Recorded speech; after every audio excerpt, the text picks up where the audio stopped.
കാവലുംപാറ പഞ്ചായത്തിൽ ഏകദേശം ഒരു മാസങ്ങളായി ഒരു കുട്ടിയാനയുടെ ഭീഷണിയിൽ ജനങ്ങൾ, ഇവിടെ അധിവസിക്കുന്ന ജനങ്ങൾ വളരെ ഭീതിയിലാണ്. ഇതിനിടയിൽ 3, 4, 5 വ്യക്തികൾ ഹോസ്പിറ്റലിലായി ആന ഓടിച്ച് പരിക്കേറ്റ്. ഇന്ന് അതുപോലെ തന്നെ ഈ പുറമ്പാറ കാവലുംപാറ പഞ്ചായത്തിലെ ചൂരുണി മേഖലയിൽ ആന ഇന്ന് ജനവാസ മേഖലയിൽ ഇറങ്ങി വീട്ടുമുറ്റത്തൂടെ നിന്ന് കുടുംബാനെ ഓടിച്ചു. നാട്ടുകാരും RRT ഏതാനും അംഗങ്ങളും ഒരുമിച്ച് കൂടി ആനയെ ഒരു ചുറ്റുവട്ടത്ത് നിർത്തിയിരിക്കുകയാണ്.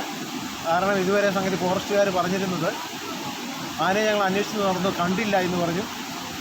ആനേനെ മയക്കുവെടി വെച്ച് ഇവിടുന്ന് കയറ്റിക്കൊണ്ട് പോകാമെന്നുള്ള നിർദ്ദേശം കിട്ടിയിട്ടുണ്ടെന്ന് പറഞ്ഞു. നേരം വെളുത്ത് 6 മണി കഴിഞ്ഞ് ഇപ്പോൾ ഏകദേശം 3 മണി 4 മണിയോളം ആയിട്ട് പോലും RRT അംഗങ്ങളും ഫോറസ്റ്റ് ഉദ്യോഗസ്ഥരായ മറ്റ് മേലധികാരികളോ RRT അംഗങ്ങളല്ലാതെ മറ്റാരും തന്നെ ഇവിടെ വന്നിട്ടില്ല. അതായത് ഏറ്റവും ദയനീയമായ കാര്യമെന്ന് പറഞ്ഞാൽ, അതായത് ഈ ഫോറസ്റ്റ് റേഞ്ചിലെ കുറ്റ്യാടി റേഞ്ചിലെ റേഞ്ച് ഓഫീസർ പോലും ഇവിടെ വന്നിട്ടില്ല. പഞ്ചായത്ത് പ്രസിഡന്റ് സ്ഥലം സന്ദർശിച്ചു.